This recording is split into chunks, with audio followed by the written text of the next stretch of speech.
जैसा कि दोस्तों प्रीवियस टू पार्ट में हमने मॉडिफिकेशन ऑफ स्टेम के अंतर्गत modification in underground stem and modification of sub aerial stem के बारे में डिटेल से जाना। आज के इस वीडियो में हम बात करेंगे मॉडिफिकेशन ऑफ एरियल स्टेम के बारे में। एरियल स्टेम और बर्ड्स में get modified to perform such a special function as climbing, protection, food storage, vegetative propagation etcetera.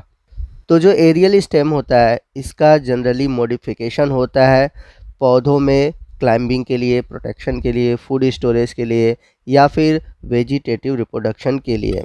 और इसके अलावा और भी बहुत सारे फंक्शन हैं जो कि एरियल स्टेम द्वारा परफॉर्म किए जाते हैं। तो आइए देखते हैं कि प्लांट में एरियल स्टेम में कितने तरह के मॉडिफिकेशन पाए जाते हैं। तो सबसे पहले हम बात करेंगे स्टेम टेंड्रिल की। तो स्टेम टेंड्रिल होता क्या है? तो जैसा कि इमेज में आप देख सकते हैं, यहाँ पर आपको टेंड्रिल दिखाई दे रहा होगा। तो टेंड्रिल्स होता क्या है? स्टेम और its branches get modified into green thread like leafless structure called tendrils which are means for climbing. तो जो स्टेम होते हैं उनमें क्या होती है कि जो ब्रांचेस होती हैं वो हरे धागे नुमा संरचना में परिवर्तित हो जाती हैं और उनमें पत्तियां नहीं पाई जाती। इन संरचना को हम बोलते हैं टेंड्रिल, और टेंड्रिल का काम होता है क्लाइंबिंग और सपोर्ट के लिए। टेंड्रिल में भी ब्रांच और अनब्रांच। तो जो टेंड्रिल होते हैं ये शाखित और शाखित भी होते हैं। A scale leaf is always present at the point of branching of the tendril. तो हमेशा जो टेंड्रिल होते हैं उनके पॉइंट पर आपको स्केल लीफ देखने को मिलेंगे, जैसा कि इमेज में आप देख सकते हैं। तो अगर हम पोजीशन के अकॉर्डिंग देखें तो जो टेंड्रिल्स होते हैं ये अलग अलग पोजीशन पर पाए जाते हैं। जैसे अगर हम बात करें पैसीफ्लोरा की तो इसमें एक्सिलरी टेंड्रिल्स देखने को मिलेगा। वही हम बात करें कुकुरबिटा की तो यहाँ पर एक्स्ट्रा एक्सिलरी टेंड्रिल देखने को मिलेगा। और वही हम बात करें अंगूर की, वहाँ पर आपको लीफ, अपोजिट और एपिकल बर्ड टेंड्रिल देखने को मिलेगा। और उसी तरह हम बात करें बैलून वाइन की, जिसमें आपको फ्लोरल बर्ड या फिर इन्फ्लोरेसेंस टेंड्रिल्स देखने को मिलेगा। तो कहने का मतलब है कि जो टेंड्रिल्स होते हैं वो अलग अलग पोजीशन पर पाए जाते हैं। तो जितने भी तरह के टेंड्रिल्स पाए जाते हैं उनसे रिलेटेड मैंने एग्जाम्पल और उनके फिगर आपको सामने स्क्रीन पर दे रखा है। आप इन इमेज को अपने नोट्स में बना लीजिएगा ताकि आप एग्ज़ाम में अच्छे से लिख सकें। अगला स्टेम मॉडिफिकेशन है स्टेम थॉर्न। तो थॉर्न क्या होता है? तो आपको बता दें कि थॉर्न और स्पाइन में अंतर है। जो थॉर्न है वो स्टेम मॉडिफिकेशन का एग्जाम्पल है, और जो स्पाइन होते हैं वो छोटे छोटे होते हैं। फॉर एग्जांपल बात करें बोगनवेलिया, बोगनवेलिया में आपको थॉर्न देखने को मिलता है। And thorn contain some leaf. तो जो थॉर्न होते हैं ये कुछ लीफ अपने पास रख सकते हैं। तो बात करते हैं थॉर्न की। It is straight, pointed, hard or woody structure which sometimes bear leaves, flower or even may be branched। तो जो थॉर्न होते हैं ये स्ट्रेट, सीधे और नुकीले, हार्ड, वुडी स्ट्रक्चर होते हैं।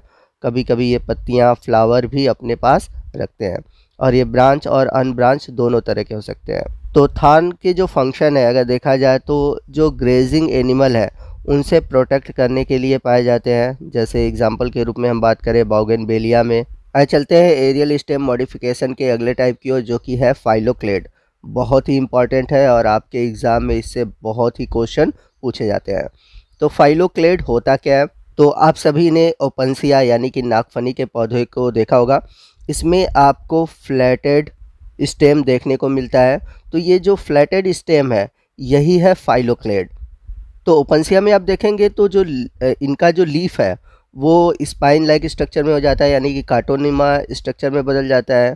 और जो इनका स्टेम है वो फ्लैट और ग्रीन होता है, और ग्रीन होने की वजह से इनमें फोटोसिंथेसिस पाया जाता है। तो फोटोसिंथेसिस होने की वजह से इनका जो स्टेम होता है वो ऑटोट्रॉफिक होता है। तो बात करें हम फाइलोक्लेड की, तो फाइलोक्लेड दो वर्ड से मिलकर बना है। फाइलो, फाइलो का मतलब होता है लीफ और क्लेड का मतलब होता है branch. A phylloclade is a branch modified into leaf. तो फाइलोक्लेड एक तरह का ब्रांच होता है जो कि लीफ में मॉडिफाइड हो जाता है। In opuntia the stem modified into green flattened structure called phylloclade। तो ओपनसिया यानी कि नागफनी के केस में ये मॉडिफाइड हो जाता है ग्रीन फ्लैट स्ट्रक्चर में, जिसे हम फाइलोक्लेड कहते हैं। On the surface of the phylloclade cluster of spine are form. तो जो फाइलोक्लेड होते हैं इनकी सतह पर जो कांटे हैं वो गुच्छों के रूप में पाए जाते हैं। These spine are the modified leaf of the axillary bud. तो ये जो स्पाइन है ये मॉडिफाइड लीफ है, जैसा कि मैंने बताया था कि इनमें जो लीफ होता है वो कांटों में बदल जाता है। तो जो ये स्पाइन है ये मॉडिफाइड लीफ है, और ये किससे बनते हैं? ये बनते हैं एक्सिलरी बड से। These spines not only check the rate of transpiration but also protect the plant from herbivores। तो ये जो कांटे हैं ये कांटे क्या कहते हैं, जो रेट ऑफ ट्रांसपिरेशन है यानी कि वाष्पोत्सर्जन की जो दर है उसे कम करते हैं, और इसी के साथ साथ जो हर्बीवोरस है यानी कि जो शाकाहारी ग्रेजिंग एनिमल है उनसे इन्हें प्रोटेक्ट करते हैं। The phylloclade has distinct node and internode. तो बहुत सारे जो प्लांट है उनमें जो फाइलोक्लेड होता है वो नोड और इंटरनोड में बटा होता है। तो मुलेनबेकिया में आप देख सकते हैं यहाँ पर आपको जो फाइलोक्लेड है वो नोड और इंटरनोड में बटा हुआ दिखाई देगा, और ये भी फ्लैट होते हैं, और किसी किसी केस में ये क्या होते हैं, राउंडेड स्ट्रक्चर होते हैं। Initially small normal leaves are found but later only scale leaves. तो स्टार्टिंग में इनमें जो लीफ होते हैं वो स्मॉल और नॉर्मल तरह के होते हैं, बट बाद में ये जो लीफ होते हैं वो स्केली लीफ में बदल जाते हैं। चलते हैं अगले एरियल स्टेम मॉडिफिकेशन की ओर, जो कि है क्लेडोड। बहुत ही इंपॉर्टेंट है, एग्ज़ाम में आपके फाइलोक्लेड और क्लेडोड ये दोनों बहुत ही पूछे जाते हैं। तो अगर हम बात करें क्लेडोड की तो ये रस्कस और एस्परगस इनमें देखने को मिलते हैं। तो क्लेडोड होते क्या है?